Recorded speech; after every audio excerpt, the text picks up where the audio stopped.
የተከበራችሁ የኤርትራ ሳተላይት ቴሌቪዥን ተከታታዮች ሰላምታችን በያላችሁበት ይድረስ እያለን ለየካቲት 17 2026 ምሽት የተዘጋጁ የአማርኛ ቋንቋ ዜናዎችን ይዘን ቀርበናል። እንድትከታተሉን በአክብሮት እንጋብዛለን። በቅድሚያም ድንበር መሻገር ከትግራይ ይልቅ በአፋር በኩል ተመራጭ እየሆነ መምጣቱ ተገለጸ። ኤርትራውያን በሀገራቸው ባለው ጨቋኝ ስርዓት ተገደው በሚወጡበት ጊዜ ከትግራይ ይልቅ በአፋር በኩል መውጣትን ምርጫቸው እንዳደረጉ ኤሪሳት ያገኘችው መረጃ አመላክቷል። በዚህ 3 ቀናት ውስጥ በአፋር በኩል ተጉዘው አዲስ አበባ የገቡ ኤርትራውያን ወጣቶች ለእያንዳንዳቸው $4000 መክፈላቸውንና ከኤርትራ ድንበር ወደ አዲስ አበባ ለመድረስ 1 ሳምንት እንደፈጀባቸው አክለው ገልጸዋል። አስከፊ ከሆነው የትግራይ መንገድ በአፋር በኩል መምጣት ተመራጭ መሆኑንም ያስረዳሉ። በትግራይ በህወሓትና ህግደፍ መካከል ጥምረት በመባል የሚታወቀው ግንኙነት በመጀመሩና በክልሉ ያለው የኤርትራውያን አፈና እየተባባሰ በመምጣቱ ድንበር ተሻጋሪዎች የሚጓዙበትን መንገድ እንዲቀይሩ መገደዳቸውን የወጣቶቹ ቤተሰብ ይገልጻሉ። በሀገርህ መኖርን የመሰለ ነገር የለም። ሆኖም በኢትዮጵያና ኤርትራ መካከል ጦርነት መነሳቱ አይቀርም በሚሉ ወሬዎች ወጣቶችና ቤተሰቦቻቸው በከባድ ጭንቅ ወድቀው ስለሚገኙ የተከፈለውን ገንዘብ በመክፈል ወጣቱን ሀገሩን ለቆ እንዲወጣ አድርጎታል በማለት በዚህ ሳምንት አዲስ አበባ የገቡት ድንበር ተሻጋሪ ወጣቶች ቤተሰቦች ገልጸዋል። ኤርትራውያን ወጣቶች ወደ ኢትዮጵያ ለመግባት ሲጠቀሙ የቆዩትና የተሻለ መንገድ የነበረው በትግራይ በኩል እንደነበር የሚታወስ ነው። ዜና እረፍት። የጀግናው ታጋይ ሰኢድ አሊ ህጃይ ባለቤት ወይዘሮ በሂታ እድሪስ ከዚህ ዓለም በሞት ተለዩ። ወይዘሮ በሂታ እንደ ዛብሎን ጸንተው ለብዙዎች ጽናትን ያስተማሩ እናት እንደነበሩ የቅርብ ሰዎች የሚሰጡት መረጃ ያመለክታል።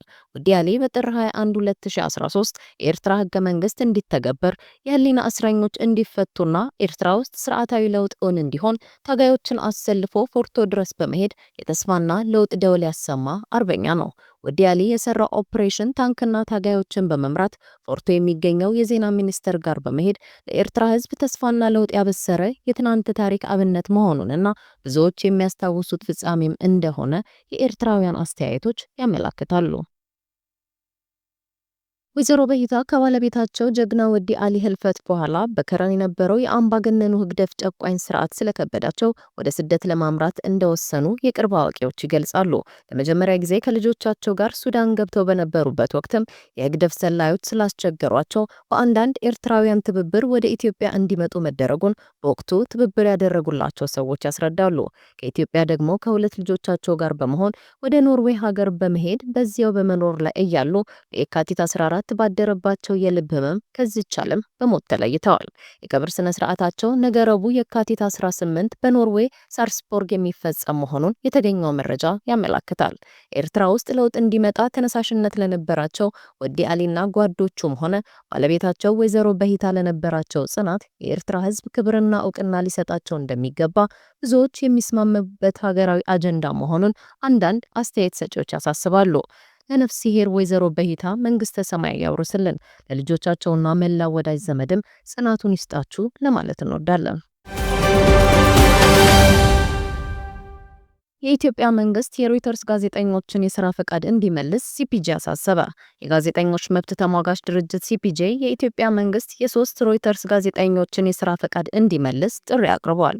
የኢትዮጵያ መንግስት ባሳለፍነው ሳምንት በአዲስ አበባ የሚገኙ 3 የሮይተርስ ጋዜጠኞችን የሥራ ፈቃድ አለማደሱና 39ኛውን የአፍሪካ ህብረት የመሪዎች ጉባኤን እንዲዘግቡ የተሰጣቸውን ፈቃድ መሰረዙ ይታወሳል። እርምጃው የተወሰደው የዜና ወኪሉ ኢትዮጵያ ለሱዳን ፈጥኖ ደራሽ ኃይል አባላት ማሰልጠኛ ካምፕ ገንብታለች የሚል ምርመራ ዘገባ ካወጣ ከጥቂት ቀናት በኋላ ነው። የሲፒጄ የአፍሪካ ፕሮግራም አስተባባሪ ሙቶኪ ሙሞ ድርጊቱን በዓለም አቀፍና በገለልተኛ ፕሬስ ላይ እየታየ ያለ አሳሳቢ የጭቆናና የቁጥጥር እርምጃ አካል ነው ያሉ ሲሆን ባለስልጣናቱ የሮይተርስን የሥራ ፈቃድ እንዲመልሱና ትችት የሚያቀርቡ ጋዜጠኞችን እንደ ስጋት ከመመልከት እንዲቆጠቡም አሳስበዋል። የኢትዮጵያ መንግስት በጋዜጠኞችና በመገናኛ አውታሮች ላይ እየወሰደ ያለው እርምጃ ከጊዜ ወደ ጊዜ ተባብሶ መምጣቱን ተንታኞች ይገልጻሉ። የምርጫ ወቅት መቃረብን ተከትሎም ሊታሰሩ የሚችሉ ጋዜጠኞች፣ ጸሐፍትና ፖለቲከኞች እንደሚኖሩ በምሁራንና በፖለቲከኞች ይታመናል።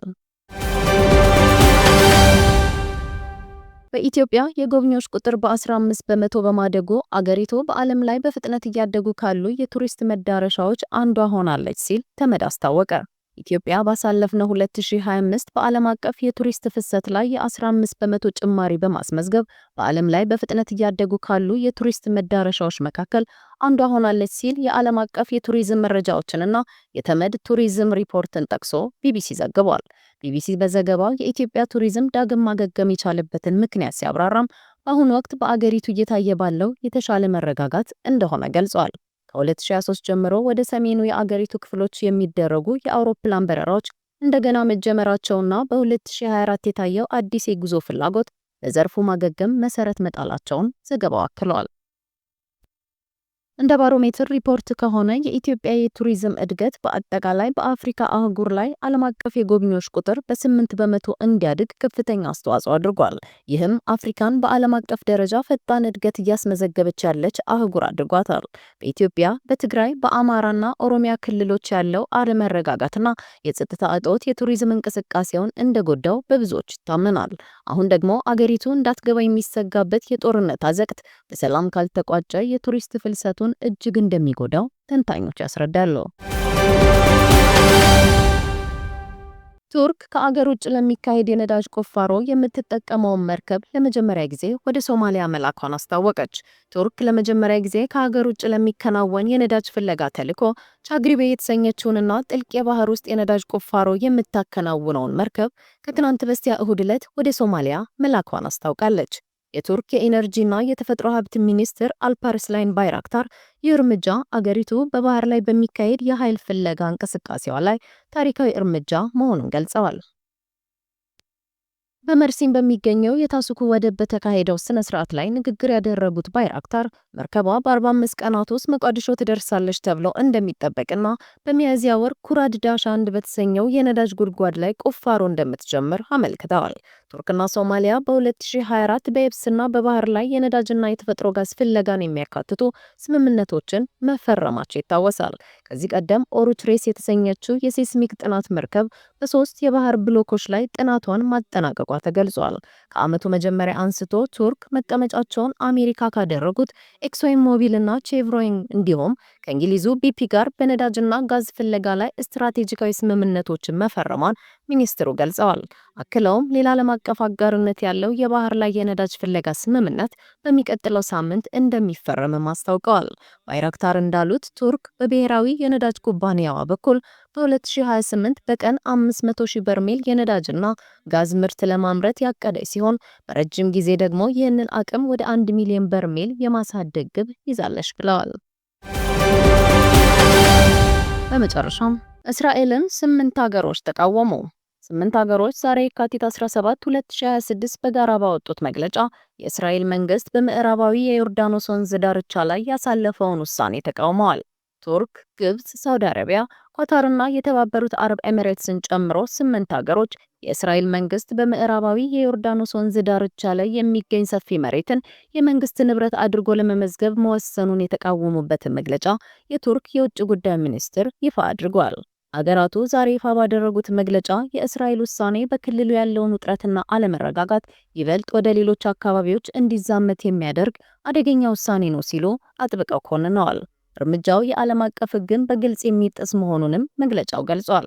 የስምንቱ ሀገራት የውጭ ጉዳይ ሚኒስትሮች አያይዘውም ዓለም አቀፉ ማህበረሰብ ኃላፊነቱን እንዲወጣና እነዚህን ጥሰቶች ለማስቆም ግልጽና ቆራጥ እርምጃዎችን እንዲወስድ ጥሪ አቅርበዋል። የአውሮፓ ህብረትም እንዲሁ ትናንትና ባወጣው መግለጫው እስራኤል ውሳኔዋን እንድትቀለብስ ጠይቋል። አጫጭር ዜናዎች። በኤርትራ ያለው እስርና ፈሳ እየቀጠለ በመሆኑ ወጣቶች እየኮበለሉ መሆናቸውን ተነገረ። ሰሞኑን በርካታ ኤርትራውያን ወጣቶች በኤርትራ ያለውን አፈሳና እስር ሸሽተው ወደ ጎረቤት ሀገራት እየወጡ መሆናቸውን መረጃዎች አመላክተዋል። በቤንሻንጉል ጉሙዝ ክልል የምርጫ ዝግጅት መጀመሩን ተገለጸ። በቤንሻንጉል ጉሙዝ ክልል የፖለቲካ ፓርቲዎች የጋራ ምክር ቤት ኃላፊ በክልሉ የሚገኙ የፖለቲካ ፓርቲዎች የምርጫ ስነ ምግባርን በተከተለ መልኩ እየተንቀሳቀሱና በቦርዱ ሰሌዳ መሰረት የእጩ ተወዳዳሪዎች ምዝገባ እየተካሄደ እንደሚገኝ አመላከቱ። ስድስተኛው ዙር ምርጫ በክልሉ ከፍተኛ ፉክክር የታየበትና ተፎካካሪ ፓርቲዎችም የፓርላማ ወንበር ያገኙበት ነበር። 39ኛው የአፍሪካ ህብረት የመሪዎች ጉባኤ ተጠናቀቀ። 39ኛው የአፍሪካ ህብረት የመሪዎች ጉባኤ በአህጉሪቱ በቀጠሉ የጸጥታ ችግሮችና በሌሎች አጀንዳዎች ላይ ውሳኔዎችን በማሳለፍ ተጠናቀዋል። በ2030 ግጭቶችን በሙሉ ለማስቆም ያላቸውን ቁርጠኝነት መሪዎቹ በድጋሚ ማረጋገጣቸውን በጉባኤው ማጠቃለያ ላይ የወጣው መግለጫ አመላክቷል። የአፍሪካ መሪዎች ስብሰባ በአዲስ አበባ መጥፎ ትዝታዎችን ጥሎ ያለፈ መሆኑን ነዋሪዎች ይገልጻሉ። የመንገድ መዘጋጋት፣ አፈሳና እስር ዋነኛ ችግሮች ሲሆኑ በአንዳንድ ሰፈሮች ደግሞ ለቀናት መብራት መጥፋቱን እንዳሳዘናቸው በርካታ ነዋሪዎች አስተያየታቸውን እየገለጹ ይገኛሉ። በግብጽ የውጭ ጉዳይ ሚኒስተር ባድር አብደላቲና የውሃ ሀብትና መስኖ ሚኒስተር ሃኒስ ዌላም የተመራ ከፍተኛ ልዑክ ትላንት የካቲት 16 2026 ከኬንያ ባለስልጣናት ጋር በቀይ ባህርና በአፍሪካ ቀንድ ጉዳዮች ላይ ተወያየ። ናይጄሪያውያን በሌላ ሀገር ጦርነት ውስጥ በውትድርና ተቀጥረው እንዲሳተፉ በሚካሄድ ህገወጥ ምልመላ እንዳይታለሉ የሀገሪቱ ውጭ ጉዳይ ሚኒስተር አስቸኳይ ማስጠንቀቂያ ወጣ። ናይጄሪያ ማስጠንቀቂያውን ለማውጣት የተገደደችው በቅርቡ 2 ዜጎቿ በሩሲያና ዩክሬን ጦርነት መሞታቸውን የሚመለከት ዘገባ ከተሰራጨ በኋላ መሆኑን መረጃው ያመለክታል። በጦርነት ወታደሮቿን እያጣች ያለችው ዩክሬን የወታደሮቿን የዘር ፍሳሽ በማቀዝቀዣ ለማስቀመጥ ድጎማ እየሰጠች ነው።